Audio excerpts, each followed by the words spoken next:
Hello and welcome to the BloodStream podcast, a show serving the greater bleeding disorders community, brought to you by Believe Limited and BloodStream Media, and made possible thanks to our presenting sponsor, Takeda. I am your patient advocate and host, Patrick James Lynch. And I am your healthcare advocate, nonprofit nerd, and your other host, Amy Board, reminding you to please speak with a healthcare professional before making any of those treatment decisions. Shared decision-making can't be done without a healthcare professional in the mix. Ding! On today's show, Stop the Bleeding's own Jim Fagan. Legendary! One of my best friends in the world, writer, director, and all-around funny family man, Jim Fagan, is on to talk with me about the 12 years of Stop the Bleeding. So cool. In an episode entirely dedicated to the #1 comedy show in all of bleeding disorders. We've got all that and maybe a little bit more on today's episode. Welcome to BloodStream. Listeners, as always, thank you for joining us today, and subscribe to the podcast wherever you get those podcasts, and find us on social media too. We're everywhere. We're everywhere. Literally. If they invent a new social media platform,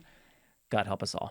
I also want to remind you, dear listeners, that the BloodStream podcast is made possible by our presenting sponsor, Takeda. That's right, Takeda. They've got a website, bleedingdisorders.com, where you can learn all about Takeda's resources for and commitment to the bleeding disorders community. I mean, the website's called Bleeding Disorders Community, bleedingdisorders.com. If that doesn't show a commitment to the bleeding disorders community, I don't know what does. Also, they got that, bleedingdisorders.com. They have it. They've got it. And they also believe in a world free of bleeds, which I have to say, all in favor of it. Yeah, what a vibe. They're also dedicated more than ever in their efforts to offer a wide range of programs and support to help patients throughout their treatment journey, wherever on that journey they may be. Yeah. You can learn more by simply visiting bleedingdisorders.com. That's the website. It's called bleedingdisorders.com. Yeah. And for their founding and ongoing support of the BloodStream podcast and Stop the Bleeding, I would just like to say thanks, Takeda. Thank you, seriously, Takeda. So honestly, this is one of my best friends in the world. And when we started working on Stop the Bleeding, Jim was involved as like just to for me to bend his ear as I was writing. And then when I knew I needed support for writing, I pulled him in as a writer. Then when we started needing support in directing, I pulled him in as a director. And he's been a part of the Stop the Bleeding journey as intimately as just about anyone.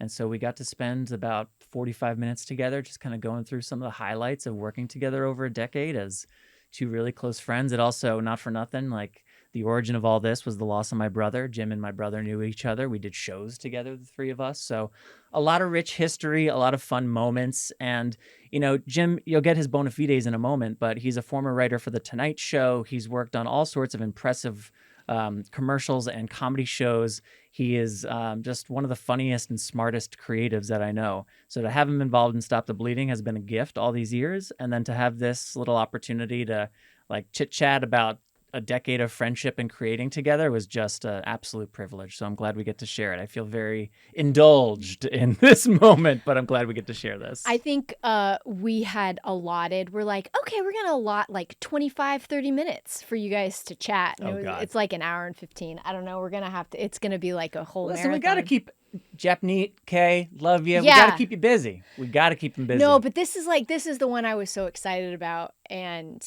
how, I don't know, it just felt like a perfect thing. And we are we're launching a retrospective of Stop the Bleeding here this year on social. Just like you said, 12 seasons, 12, 13, 14 seasons of extremely engaging, absolutely hysterical, but wonderfully educational content that deserves to be, put out there a little bit more into small little bites that now how we, consume our content. So we're so excited that this, I don't know, that Jim said yes, of course he did. How fun, and how fun for our listeners to kind of hear about, some of you guys weren't around during the origins of Stop the Bleeding. So how great to kind of get that vibe, and not to be weird, but in the studio right now, we have a celebrity. We do. We have Seth Kushner, who played Benny, legendary. Yes. Love him. Incredible comic actor, Yes. Benny, who is beloved to all of us. Also one of the writers in the show, also from pretty much the beginning. You're going to hear Jim talk about Seth quite a lot, actually. His dog, Mr. Scoots, is in the studio today. Yeah, he's hanging out with us. He's literally on my blanket right now. You have to show the people. I think it's we have to show the people. You can't have a video podcast with a dog in studio and not show the people. Ladies and gentlemen, it's Mr. Scoots. Scoots, what do you have to say about Stop the Bleeding? Scooty, this is your moment, Scooty. What was your favorite season of the show, Scoots? If you had to pick one character to have dinner with, who and why? What's the most surprising thing that occurred on any season of the show? Can I be honest? I don't think he's a very good interview guest. I thought he was great. He like gave really good reactions. You think so? Okay. Yeah. I might just be in my head about it. It seemed a little dull to me. Mr. Cool. Spirits, thanks for being here. Jim Fagan, thanks for being here. Y'all, thank you for being here. Please enjoy this conversation with the legendary Jim Fagan. All right, Jim Fagan, Stop the Bleeding has been a big part of both of our lives for the last 13 years or so, and this is our opportunity to do a little look back, retrospective, highs, lows, and everything else in between. But Jim, thanks for doing this. Nice to see you here in this context. Yeah, nice to see you too, buddy. I think more so for you, but a little bit for me. Being like, hey, talk about Stop the Bleeding is being like, hey, describe your entire life. So Yeah. this could go in a lot of directions. So I'm pretty excited. Well, people who are checking this out are likely a bit more familiar with me than they are with you. So let's start with some intros. Give people your background and maybe include in that how we even know each other. Yeah, of course. Well, most importantly than anything is that I'm a nerdy guy from Long Island, and so are you, Patrick. That's most James important. Lynch. That's what you lead Yes. with? Okay. That's what I lead with because that's how we know each other. Because I think we both went to the same high school, and I think that Patrick is a social, popular gentleman. I had like 5 really great friends. I felt total in high school, and I still feel like I have 5 amazing friends from high school. Like a lot of people have like a million friends from high school, never speak to them again. I am lucky enough, I think, that my few core really close friends that I had, they are still those people to me to this day, and I count you to be one of my best friends that I've ever had. And we met later on in high school doing theater and hanging out together. And I Bye think Bye that Birdie, to be specific. We met we doing did Bye Bye Birdie. in which you were God, Conrad that's really Birdie. at the finish line. My Lord. That's where it That's was. so Yeah, funny. Bye Well, Bye we Birdie's had a senior chat year. at the mall first one night. That was really, I thought, a huge success. I don't know if you remember, but a mutual friend, I went to the mall with a mutual friend. He's like, oh, there's Pat. You know Pat? I was like, no. Because our And high that's school where was it was like that. born. Yeah. But anyway, we hit it off. And I think the most amazing thing about our friendship and what has allowed it to have so many layers and is relevant to this conversation is that there is no, because we were born through Conrad Birdie's Bye Bye Birdie experience together, there's no line really between the fibers of the muscle of our friendship between just like us hanging out and us creating things together. So whether it's Yeah. the fact that we immediately went from that to doing like football and basketball closed circuit television commentary for our high school, or that we made Fun this show fact. together for over a decade, or that we've worked on other shows since together. It's just been a really rich friendship like that. So that to me is the personal love I have for you and for working with you, and it's just so wonderful. In a nutshell, me as a person, I wear a lot of hats to the point where my career is as confusing and meandering as this answer. I've written for The Tonight Show. I've directed for a lot of different networks, Whose primetime concert stuff. did you leave to direct pilots. after our camp season of Stop the Bleeding? It was Carlos in Las Santana. Vegas. Yes. Carlos Okay. Santana. So yeah, and that's the other thing. When someone tells you they're a director, most of the time they mean something specifically. And I have directed multi-camera concerts for like Lincoln Center and Rolling Stone that were like 8-hour live streams celebrating Pete Seeger. And I've also directed like single cam comedies and segments for talk shows and late night and all of that. It's just if it's telling a story, if it's entertaining, if it's interesting, I'm drawn to it. I have a theater background, and yeah, I so it's all of it. I'm in the WGA. I'm a writer. I'm a director, and I'm a producer. That's really what it is in the end. Yeah. And then Jim also knew my brother Adam, who also wound up doing music theater with us as well. So, not that that had anything to do with why I reached out to Jim when first starting to create Stop the Bleeding, although certainly the connection to Adam uh, enriches our work experience on the show together, I think, in ways that are probably more subconscious than conscious. But I knew Jim in his creative capacities. And in the first couple of seasons, in particular, needed writing support. And I knew Jim as a writer and didn't so much myself identify as a writer or feel confident, especially as a comedy writer.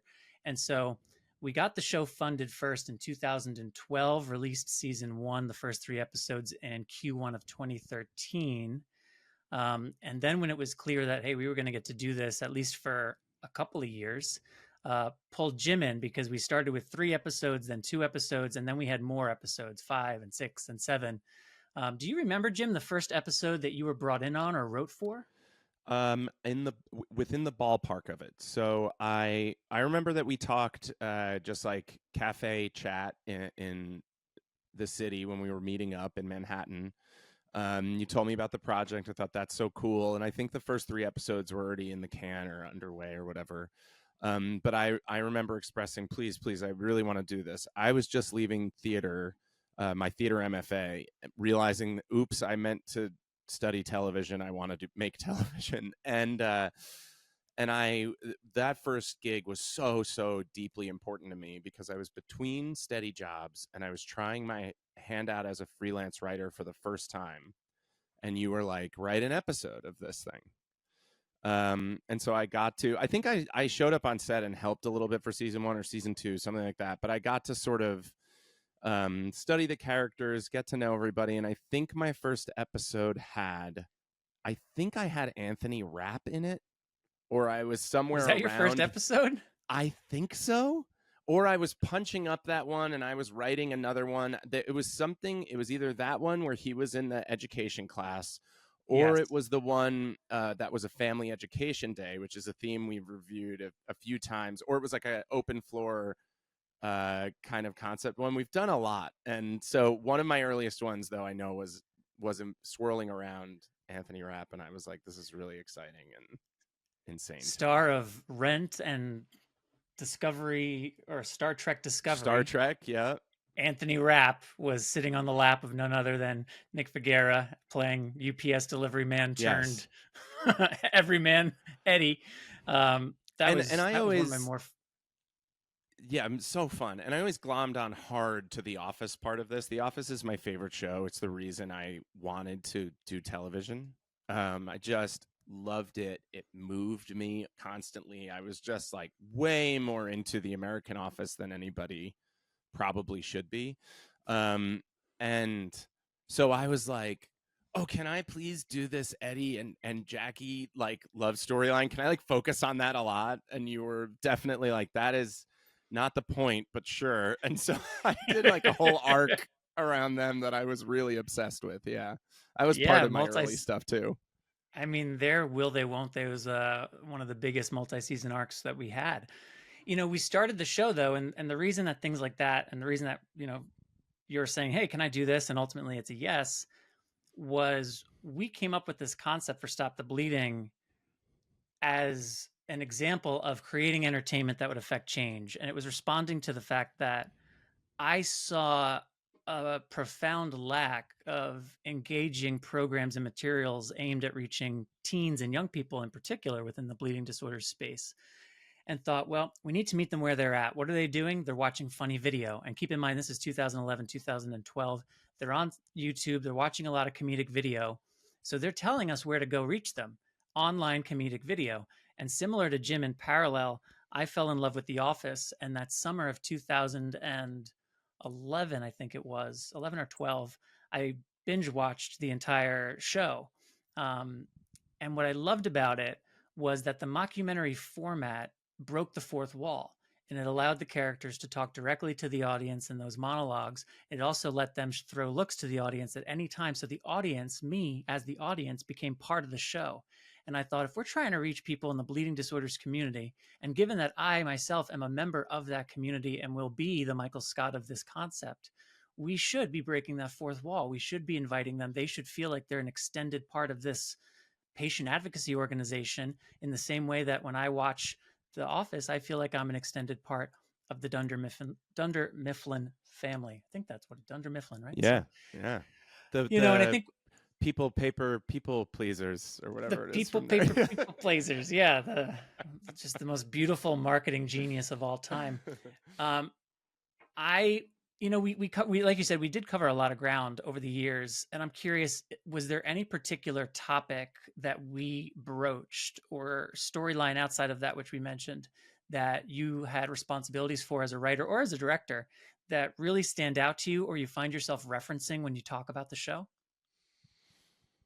Yes, I think one of the first things that I think about and talk about when I talk about the show. So I had the real pleasure, probably when my involvement peaked, because had growing involvement, and then I had maybe 2 or 3 years in a row heavy involvement in the show, where Yeah. I sort of show ran 2 seasons in a row, wrote the seasons, flew out to LA, directed them all.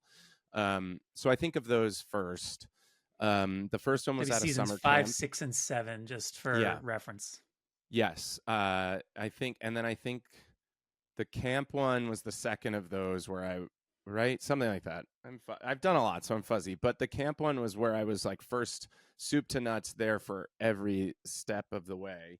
And I think part of that was the show got younger, and we met slightly younger characters and younger people and started weaving them into the experience of the show. And now, having a tween aged daughter myself, Wow. which is insane because she was 1 when we filmed that season, um, uh, which is crazy. What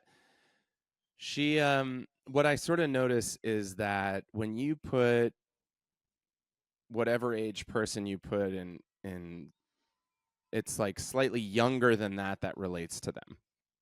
Right? Like, people of the exact same age don't necessarily lock right in. Right. Everybody kicks up, right? Until you get to our age, and then we like go back down again. We're like, aspirationally. we just keep watching The Office, and we're done. And ignoring that they are 20 in that show and we're now 40.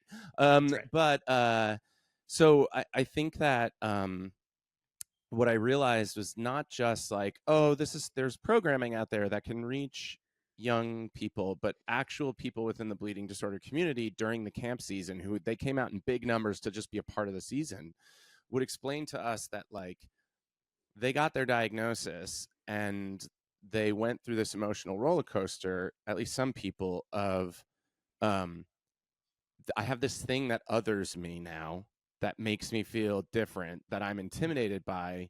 And then all of a sudden there's like hyper hours of hyper specific programming where they're just like you, and you're represented on camera in all these various ways. Even to the point where we started getting in the nuance of like von Willebrand's disease, and is it a woman's disease, or a like some men have it, and like all these different things that we would start to sort of weave in.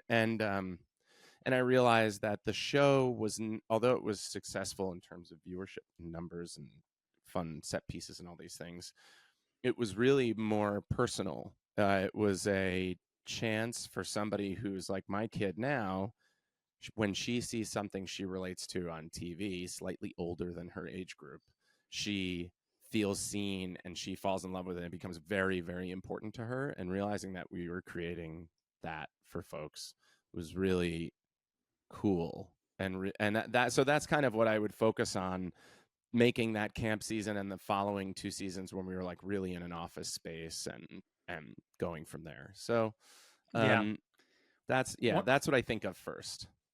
One of the neat things that I remember you shared with me, as I think the DP, Brad, you and me were in the car together on the way back from our full season at a bleeding disorders summer camp, and we were just brainstorming, what's next. That's what you do as you're on the drive away from production on season 5. That's what you and I do. Yeah. Immediately, it's like, so what are we doing next year? And you made a point that stuck with me, and I'll never forget it. I kind of sense memory, remember where we were in the drive. And you said, I don't feel like you ever had a full chance to realize the conceit of The Office, because in our first couple seasons, our funding was so limited, and we really didn't know what the future of the show was going to be. We didn't have as big a cast as we grew into with the addition of the younger folks that we picked up in the camp season that Jim was just talking about. But then once we had them and the show was well established and it was clear we'd have at least another year of funding, the idea of why don't we go back to The Office, but really try to do The Office as robust as we now can. So we did. We moved the team from New York to Los Angeles because by that point we had primarily moved and it no longer made sense to shoot the show in New York. And we picked up all these LA cast members. We rented out an actual office space for a few weeks. And season 6 and 7 were The Office. You know, the 7th season, the nonprofit turned into a local media television network, and that gave us additional opportunities to do shenanigans, but it was still rooted in what felt like our version of the Dunder Mifflin Paper Company, which was a lot of fun to do.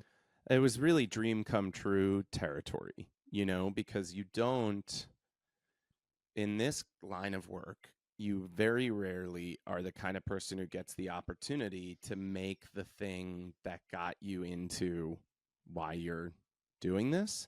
Mm. And to be able to make it with other professionals who are skilled in their craft and be paid to do it takes it even that one step further above, I won't be unkind to myself and say fan fiction, but that step above just like independent, for the love of the game kind of work that we all do sometimes. But like to be paid to do your dream job, even for a second, is a gift that I feel like most people in TV, they don't get most of the time. And so that is a really selfish reason I love Stop the Bleeding, is it did that for me over and over again. And then I got to be like, oh my God. And it's not making the world actively worse like so many of the things I worked on at Comedy Central and other places. It's like this is like a good thing, and it has this meaning behind it. So yeah, it means a lot. And I think you were always supportive of everybody in individual ways that you could be. Certain people who wanted to write for the first time, who went on to have unbelievably successful writing careers, who were actors, certain people who wanted to direct their first episode or try, I think you just recognized what you had in this sort of sandbox and empowered us. And I think that's why it was so much fun. But getting to do that Office season was bonkers because we shot through the blinds, we did the talking heads, we had the heartfelt sort of storylines that arced through. We paid a lot of attention to Spencer and thought, if he's Michael Scott, what does that look like and what does that mean? So I hope you had fun playing him that season, but it was a lot. Yeah, it was a lot of fun. A lot of fun. Do you have any particular favorite skits or sketches or moments that were unexpected from set that made it into the final episode that come to mind? Oh, yes. Two things. One one is the stupidest thing, and I love it so much. But the family education day, it really came together in a hurry, and we weren't sure how we would have something that felt like a grand finale. And we were just picking out random people in the community and giving them lines to say. And some of their line reads were so quirky and weird and unique that they were so funny to me that I like love them, and they made the final. One man, I love him, bless his heart, kept saying insurance as insurance, which like was just not, it was just fine. But to me and Rob Bradford, it was the funniest thing we'd ever heard, and we put it in and we were like, I love this. I love stuff like that. That's just like people being people and having their quirks and it being fun. But the thing I remember most of all is in my reel. It's you in front of the entire room, like a conference room kind of thing from The Office. And it's, that those are my favorite scenes in The Office, where Michael's like, conference room now, and everybody is undermining everything he's trying to do. And it's for World Hemophilia Day, and you're trying to explain why Puerto Rico is like suffering. And, the response from the character who's from Puerto Rico is like, Puerto Rico is suffering because the United States is messed up and you guys have messed everything up, and you keep trying to like steer it back to this ignorant conversation, and the whole rest of the room keeps wanting to talk about how like the US doesn't work and Congress is broken. Oh, it's so funny to me. And the rhythm is so good, and everybody has a line and everybody keeps undercutting you. It just feels like, oh, it's just like peak funny The Office TV to me. I love it. So I think about that most. What about You know, you? a moment that I come back to quite a bit. The episode that it ultimately serves, although it serves the season, but the first one, episode 26, is called Qui Qui Telephone. It's from season 6. So I guess season 6 is our camp season. I was saying 5 earlier, but you were right, Jim. Yeah. Qui Qui Que was a woods monster because a good camp story needs a camp legend that includes a woods monster. Yeah. And we had a 24-hour window for the production of the scenes that featured the woods monster. And it was at a location that was a couple of hours away from our principal location for that shoot. And the day that we were driving there, it was a torrential, all outdoor, all exteriors. Day we're In like a driving national there park. in a national park that as we entered it, we were being hit with hail and heavy rains and sleet. And it was like, this is impossible. We get to the house. We're looking at, Jim goes outside to start location scouting, comes back in and says to me, I don't think this is going to work. And I just couldn't accept that as an answer. And I was like, this has to work. So we went back outside. We walked around some more. We were like, okay, if we get 15 minutes, here's a little corner and it doesn't look too terribly affected. You can't tell it was snowing the day before. This will be okay right over here. And we just mapped out all these spots. And then the next day we had perfect weather. And there was enough ground that wasn't covered with sleety, snowy, crusty that we were able to shoot everything that we wanted to exactly as we planned to serve multiple episodes that season. Yep. And then the next day we drove back to get to principal on the rest of the shoot. And again, it was a storm, hail, snow. We just had this little magical opening where we were allowed to film the woods monster. And had that gone south, we would have come up with something and it would have been all right. It wouldn't have been what it was. And thank God we got it, because, man, that was such a special part of that season. Yeah, I remember that now. I had blocked out the trauma of that weather, because what we were in this beautiful, beautiful, beautiful campground, but it was kind of close to LA, and it didn't feel like it was in the middle of the pure woods, which is why we drove all the way out of the way to get woods. And I think we had this like one shot in our actual campground where you could see like our buildings and like 3 trees close to each other that we were like, that's the start of the woods. That's where the woods are. Yeah, we had like a character walk through these 3 like clustered trees, and then we were going to cut to a national park, and I was like, I don't think anyone's going to buy that this snow-covered national park is in this campground. But I was a little bit younger and didn't realize that like people buy it because it's on their screen. They like don't think about it. They don't think about we're lying to you constantly when we're making movies. So it's like we're just used to it. It's funny you say that, because I also wanted to highlight our time machine from an earlier season where we meet the parents of Benny. So for those who haven't seen the show, probably should have started with this about 22 minutes ago. But for those who haven't seen the show, I mentioned I play the Michael Scott character. And then Benny is essentially our show's equivalent of the Dwight Schrute, in that he's the right-hand person to the main guy, sees the world in the same sort of bizarre way that the lead guy does, but together all they do is make everything worse. It's like clowning principles 101. And so in our world, that's played by Benny. And in this episode, we meet his parents. We go over there for dinner, and they are shockingly boring. To have produced the son as off the wall as Benny, we're like, how the heck are these his parents? Except then, at the end of the episode, after he reveals his DVD collection, Benny's father reveals his time machine to Spencer, which, of course, then Spencer takes as an opportunity to travel back in time and learn more about hemophilia. But the day that we were supposed to film, so I guess there's 2 parts to this long story. The day that we were filming at this house with these actors, we had one day in this location with these actors for this episode. The last thing on the call sheet for that day was to film with the time machine. And that was in part because we were still building the time machine up until the very last moment inside the garage of the house that we had for the one-day shoot. So we needed every last minute that we could get. But at the same time, we started to push up against the clock. We were 20 minutes out from having to wrap, and we hadn't yet rolled one frame on the time machine. And so Ryan and I had to just kind of power through, make some quick decisions, give ourselves like, hey, we got to get this in one or we may not get it. We did it. We got it.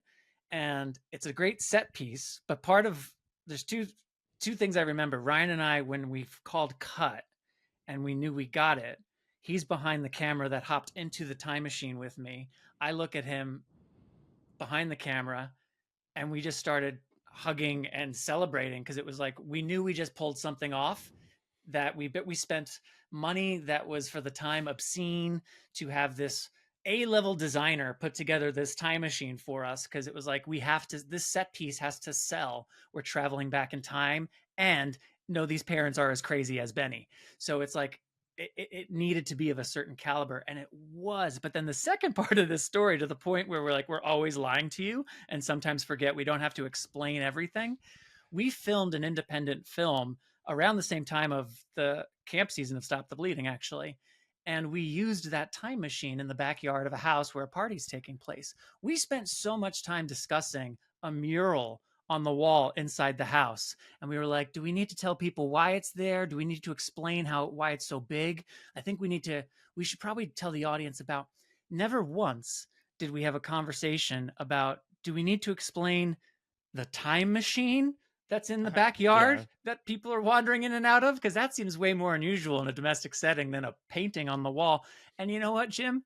No one has ever had a question about either of those things because they don't think as deeply about all of that as we do who are making the thing. So it A certainly hundred is a percent. good point that focus on the storytelling priority and don't literally get lost in the woods.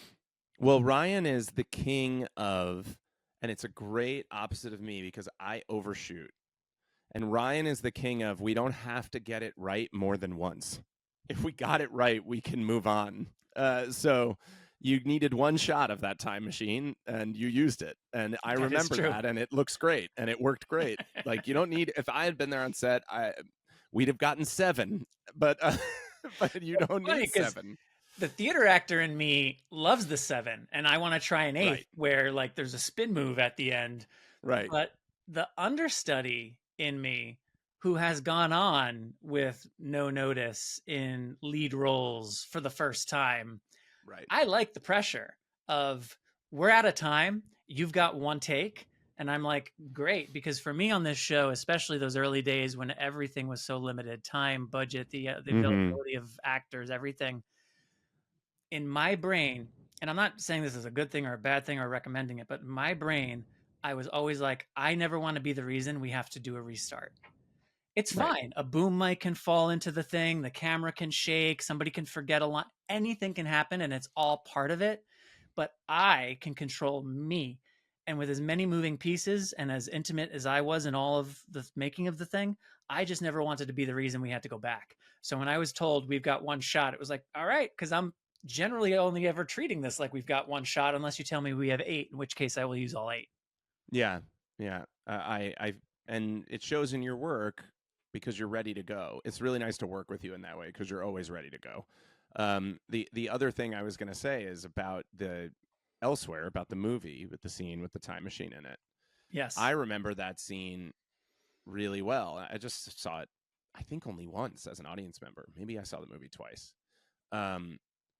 I remember that scene as you, the character. I remember your performance. I remember what you guys were doing, which I won't necessarily say on this family show.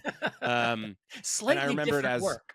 yeah, I remember it as the scene in the tent in my mind when I think back on that. And it's just because as an audience member, you watch it and something comes up and you grab it and contextualize it and make it work for yourself. In my mind, this was a party house, and the backyard was some kind of weird, interesting tent that you guys got into, and the action continued. And you just, when the story, here's where you get into trouble. When the story's bad and the performances are bad, the audience starts looking at the tent and going, what's wrong with this tent? What is this tent? Why is this tent here? Right. But when the That's story's exactly good right. and the performances are good, you're just like, ooh, it got more visually interesting. I lean in a little bit and then you're off to the races. So, kudos. One thing that we faced in the beginning was how do you make a show about bleeding disorders and the seriousness of it funny? Can you make it funny? Should you make it funny? What kind of funny? What does that look like? So I know how I kind of process some of those questions. And frankly, part of my answers were like hiring you, hiring Seth, like hire funny people. And then I will help litmus test the hemophilia bleeding disorders of it all. But for you, how did you think about this? Maybe as opposed to writing for the Tonight Show or writing for a traditional sketch comedy show? You know what this makes me think of right away? Coming right off of the camp season, I had an interview at The Daily Show, and they pointed to this on my resume and they went, "Please explain this. What is this?" And I was like, "Oh, it's this really funny show. It's like The Office, and all the kids have bleeding disorders." And they were like, "It sounds hilarious," and like moved on the, on the interview. I didn't get that job at The Daily Show. And I remember thinking at the time, oh, I have to come up with a better way to explain what this is to Yeah. people cold. Yeah. Um, Did you? so, yes, I really directly from that experience, I now say, one of my dear friends is one of the faces of the bleeding disorder community, and as part of that has made this really fully funded, incredible multi-season experience that explores people in the bleeding disorder community like through the lens of The Office. It's like a much better way to describe it than like we make fun of kids with bleeding disorders, which is not what it is.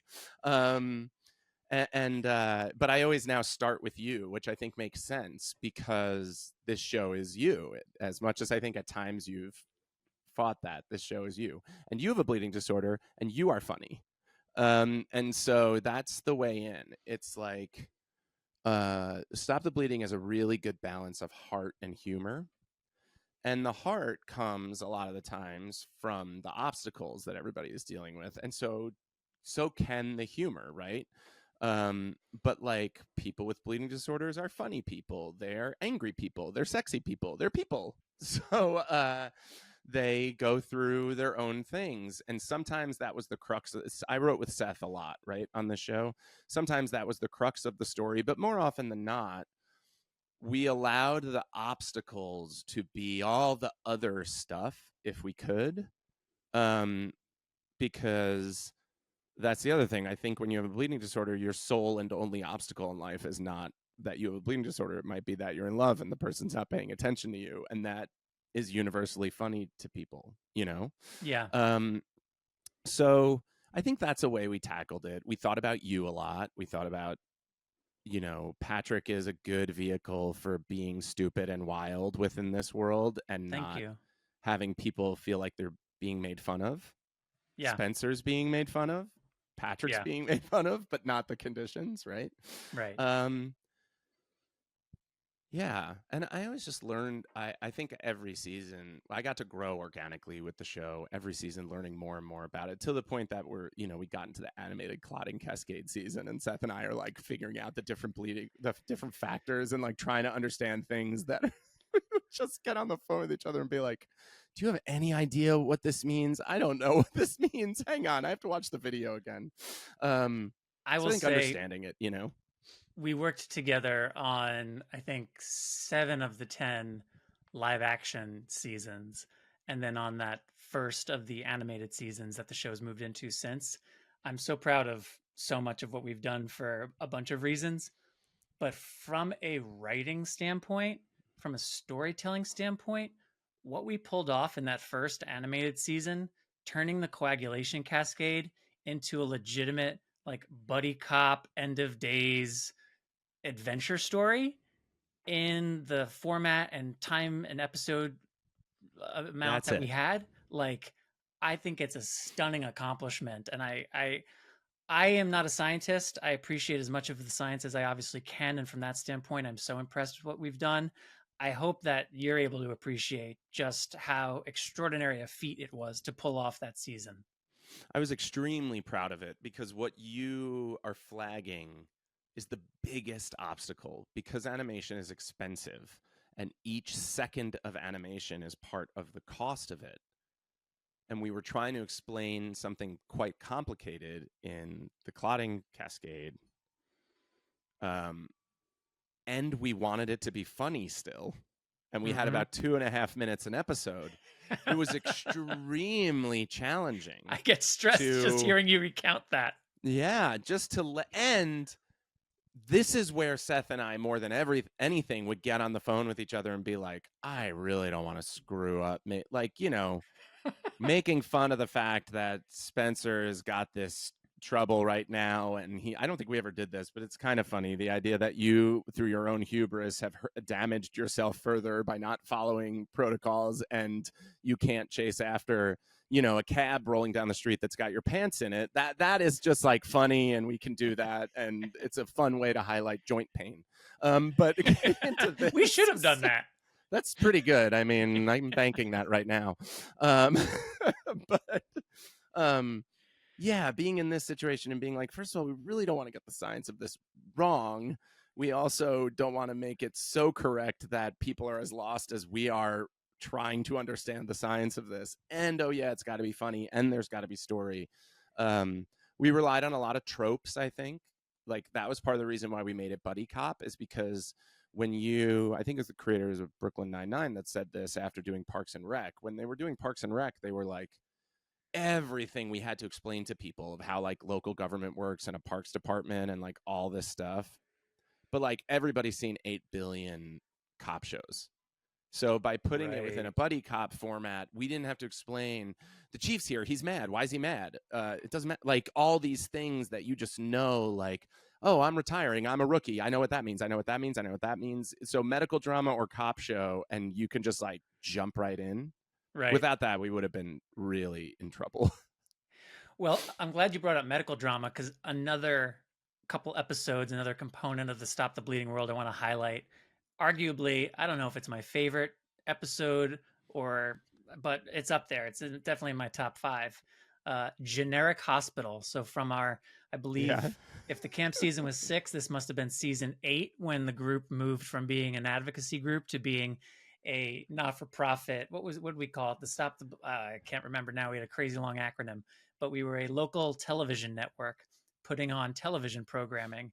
And our big finale was a live version of a soap opera that we called Generic Hospital. And I'm curious, Jim, from that 2-part episode, what most stands out to you, or what do you remember from that?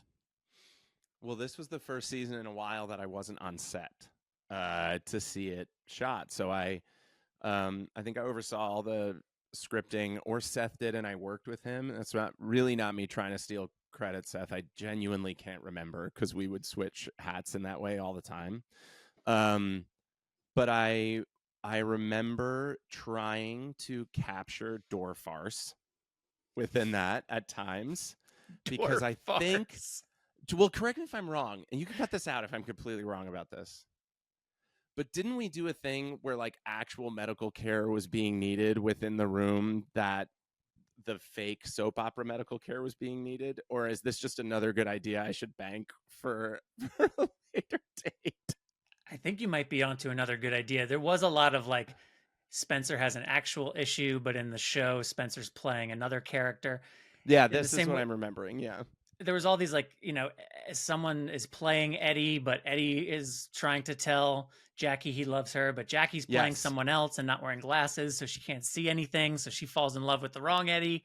So there was just a whole series of misidentities. It was like a big noise. Yes, it was very farcy. Yes, that was the goal. Was this I'm thinking of the same thing. The goal was to make it feel like Modern Family has this one episode that does this incredibly well. I think it's in like Vegas or at the Magic Castle or something like that, and they just it's so hard to get in like a 20-minute small closed episode all the tension and anxiety you need to build up to make those mistaken things funny.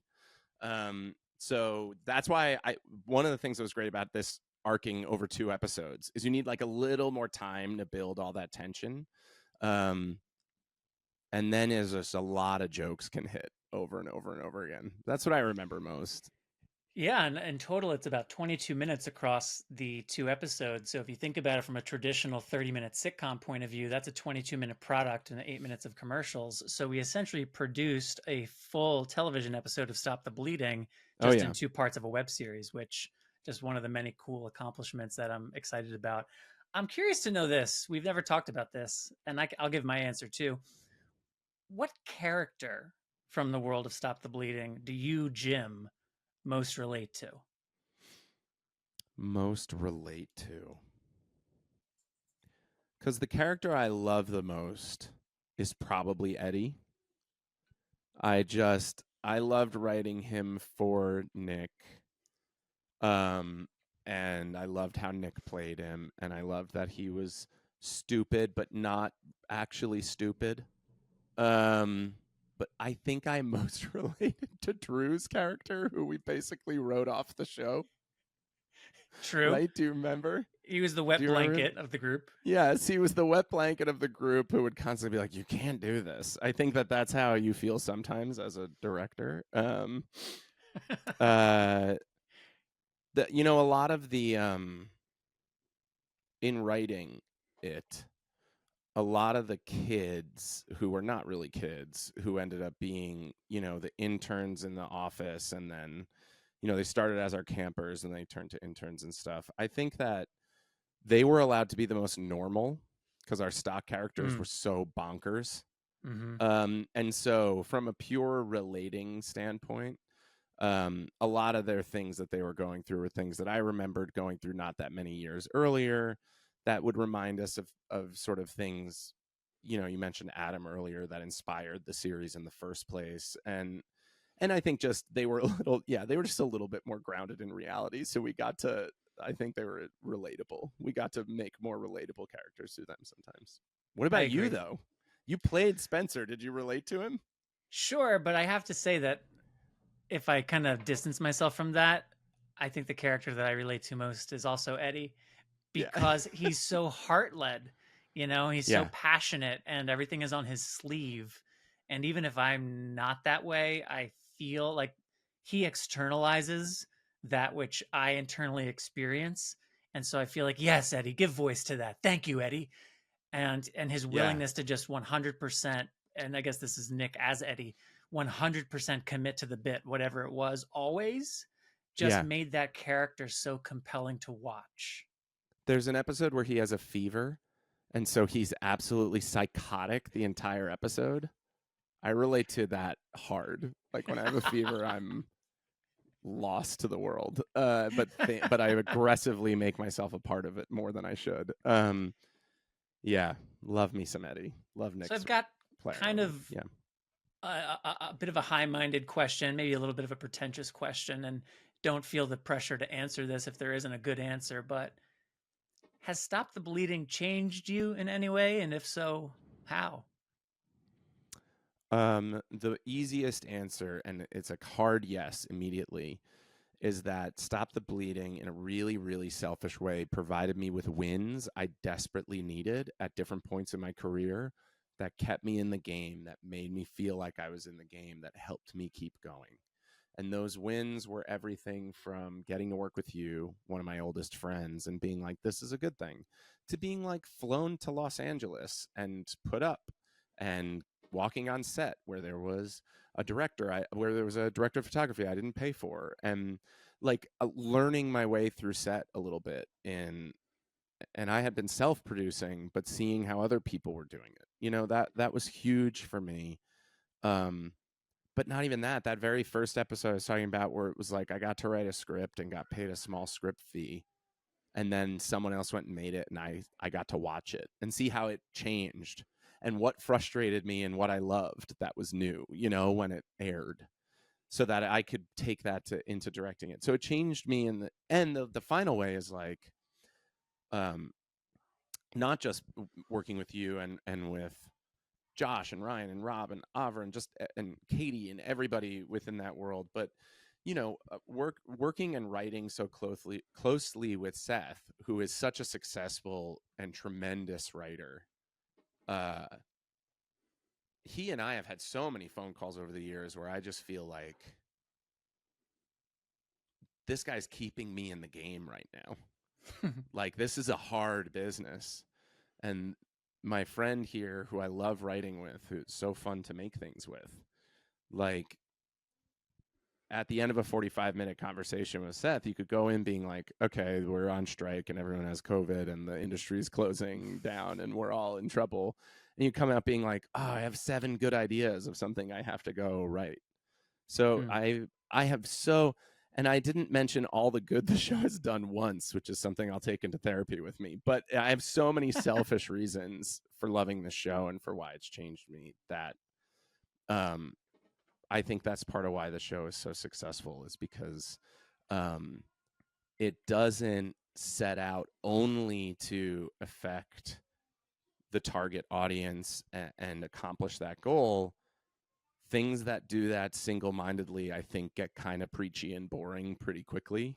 It set out, and you set out to make something funny and good that did that goal, that accomplished that goal, but also allowed you to act in a crazy fun role in your favorite genre with people you love working with. Like, that just snowballed into everything I just said, I think, for me personally. So Yeah. Easy answer. That makes a lot of sense. It's cool to hear. The way the show changed over the years, we talked about the move into animation, which was part COVID inspired, because we did do one fully remote season during COVID.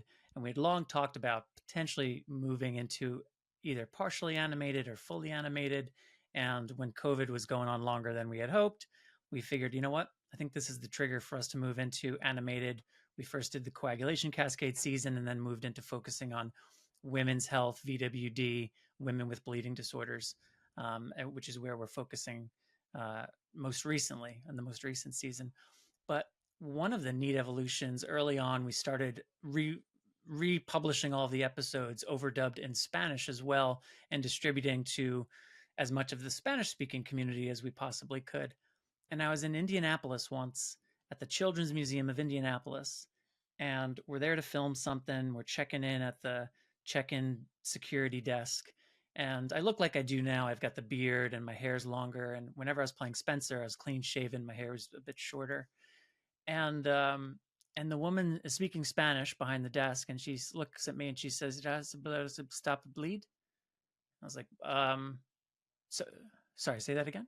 And she was like, blah, blah, blah, blah, blah, stop bleeding. I was like, stop the bleeding? And she's like, see. I was like, yeah. And she recognized me as the guy from Stop the Bleeding. And as it turns out, she has a nephew in Mexico who has hemophilia. And so she had seen the STB in Espanol at some point, and we were like, this is unbelievable. We got the address of her nephew and sent him a little STB care package. But it was such a lesson in... That's so cool. You know, there's the feedback we would receive when we would go to a patient event, or the person who has the courage to post something publicly on social media that confirms they enjoyed it. But man, to have the security desk person at the Children's Hospital of Indianapolis recognize me from STB in Espanol was just a reminder that when we're really doing the thing, and we're using entertainment and we're using media intelligently, the reach that we can have and the impact we can make is beyond what we can comprehend. And we should always aspire for it to be as big as possible, because what's that old saying? If you shoot for the moon, you at least land amongst the stars, something to that effect. Yeah, that's astrologically accurate too. Which we like to be both funny and accurate. So It well suits. Jim, we're coming up to the end of our time together. I feel like we covered a lot, and yet we could probably do this for another few hours and it would still feel insufficient to me. But I just want to give you an opportunity to kind of reflect on anything else from either the show, its impact on you, or how you think about it at this point in your career that you'd like to share with the audience. Oh gosh, I think, it obviously means a lot to me. I got to say it all. When we sort of moved into that animation scope, it felt like it was time from a creative standpoint too. There were only so many ways to be like, Benny's gonna Amelia Bedelia this misunderstanding into accidentally eating his hat and all these things. But then, with time, and you can see how these shows go away and end up coming back or mutating from Seinfeld into Curb or whatever, because with time you live a little bit more, you do a little bit more, and you're like, oh, there's more to do. There's always more to do and more to say, and that's really fun. And I think that's part of what's been enduring and fun about this show and these characters. And I love that it's kind of like National Lampoon now. It's like it's not a single narrowly bucketed show with a group of characters that can't kind of get out of their own shells. It's kind of an idea. It's like this idea to inform and entertain, as you just said. So yeah, kudos to you and to the Believe team, and thank you. That's what I want to say. Cut everything else I just said and jump right to this. Thank you for trusting me so much over the years, making me a part of it so much, and just letting me, be a creative person in your sandbox, because it's been one of the best jobs I ever had, and probably ever will. Yeah, it was amazing. Thanks, buddy. Can't imagine doing it without you. So that goes two ways. We'll have links to your social in the program notes for anyone who wants to check out what else Jim Fagan is doing when he's not thinking about how to make Seth Kirshner eat a hat as Benny on Stop the Bleeding. And Jim, thanks for spending some time with me to do this today. Yeah, buddy, my pleasure. Jim Buck 2, my guy. Appreciate you. Thanks for doing that with me, listeners. I hope you enjoyed that, and I hope it made you want to go check out some of Stop the Bleeding. Whether you saw this show before or not, I hope it made you want to check it out. We'll have links in the program notes. And I have to once again thank our presenting sponsor, Takeda, for their support of this program and Stop the Bleeding. Yes. BleedingDisorders.com. Yes. For more, we sincerely could not produce the BloodStream podcast without you, Takeda, so thank you for that. Bordeaux, next episode comes out on June 30th, the last day of the month. What can listeners expect to hear? Well, we've got a new product that has been FDA approved. So Craig Benson from Sanofi is here to talk about, we've all heard of the word fitusiran, but the actual drug name is... Qfitlia. Qfitlia. Let me tell you something. How do you feel about that, Bordeaux? I can't, I'll get it. Listen, at least we can say it. At least we can say it. Some of them are like, no one can say that word. At least Qfitlia is I thought sayable. it was going to be fitusiran. It's never the thing it is in the trials. They always throw some new letters on there. I had committed. No, I'm sorry. You can. It's like emicizumab, Hemlibra. That's true. It's That's the same true. sort of. Yeah, we just got to get used to it. Well, anyway, Craig's great. Had a lot of fun talking to him. That's in the can, so I can speak for that. So enjoy that. That comes out on the 30th. And with that, that's all for this episode. You got to go check out Stop the Bleeding now. But before you do that, be sure, if you haven't already, to subscribe to the BloodStream podcast wherever you listen, to have the next episode delivered to you the moment it goes live. And as always, email us at mailbag@bloodstreammedia.com to inquire about all those casting opportunities. And if you want to share your story here, and come find us on social media. I am your host, Patrick James Lynch. And I'm your other host, Amy Ford. And until next time, take self-care of yourself. Bye, everybody. Bye-bye.